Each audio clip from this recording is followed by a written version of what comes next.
Hey guys, it's Yumna, aka Feel Good Foodie. I love to share wholesome, nutritious meals that make your body feel good. And today I'm sharing with you one of my go-to family-friendly meals that I make whenever I just have no clue what to make for dinner. It's one pot chicken and rice. It's easy to make, easy to clean up, and very well balanced with grains, protein, and lots of vegetables. And the good thing about this is you can make it with any available vegetables you have on hand. This is one cozy, comforting weeknight meal that I just know everyone is going to love. So here's what you'll need. Chicken that's cut into cubes, long grain rice, some vegetable broth, onions, peas, corn, carrots, and then some garlic along with oregano, salt, and pepper.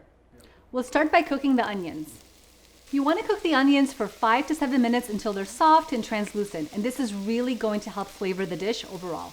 While the onions are cooking, it's a good time to go ahead and rinse the rice. I like rinsing the rice just because it removes an extra layer of the starch that's on the outside of the rice, and it helps it not clump up. Use your fingers to agitate the rice just to make sure that it gets extra washed. All right, now that the rice is rinsed, we're gonna go ahead and check on the onions, and they're looking perfect. So this is a good time to go ahead and add the garlic. And we just want to cook the garlic for 30 seconds or a minute just to get it fragrant, but you don't want to burn it. Time to add the chicken. Go ahead and transfer the chicken to the pot. Season it with some salt and pepper. I like to use about half a teaspoon of salt for every pound of chicken. And usually depending on the recipe, I'll either use the same amount of pepper or a little bit less. I'm also going to add some oregano to this. You can change it up with whatever seasoning you like. Now let's go ahead and cook the chicken. And just cook it until it's no longer pink. So that's usually 5 to 7 minutes. Now it's time to add the roast rice. Now it's time to add the rinsed rice. No rice left behind. And I like to make sure I season it again and give that all a good toss because it really helps to toast the rice and just bring out the nuttiness in the flavor. Now we add in the vegetables. Like I said, you can vary it up. Broccoli works really well here. Green beans work really well here. You can also add things like kale or spinach. So have fun with it and use the kind of vegetables that your family loves. Corn and peas. Whatever vegetables you use, just make sure to cut them all the same size so that you get nice colorful veggies in every bite. And now it's time to add the liquid. You can use chicken broth, vegetable broth, or just water.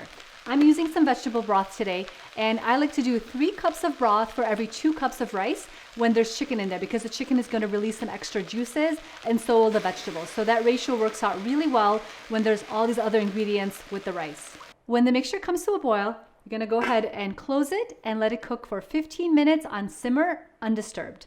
Once it's done cooking, remove it from the heat and let it set for 10 minutes. So after we let the rice steam for 10 minutes, you're going to open it up. It's gonna look fabulous. And you're just gonna use the fork to fluff it. And I always take a bite from the fork that I used to fluff. And now you can serve it. You can just serve it as is, or you can also add a touch of Parmesan cheese or a touch of parsley. Let's top it with some fresh parsley.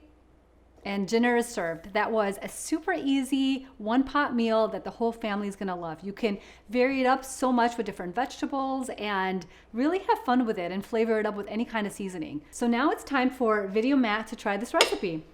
Put him a spoon in here. Awesome, he likes it. And I hope you guys try the recipe and like it as well. Thank you for watching. Check out the video description below for a full written recipe and be sure to like, follow, and subscribe for more healthy-ish recipes with feel-good ingredients. See you guys next time.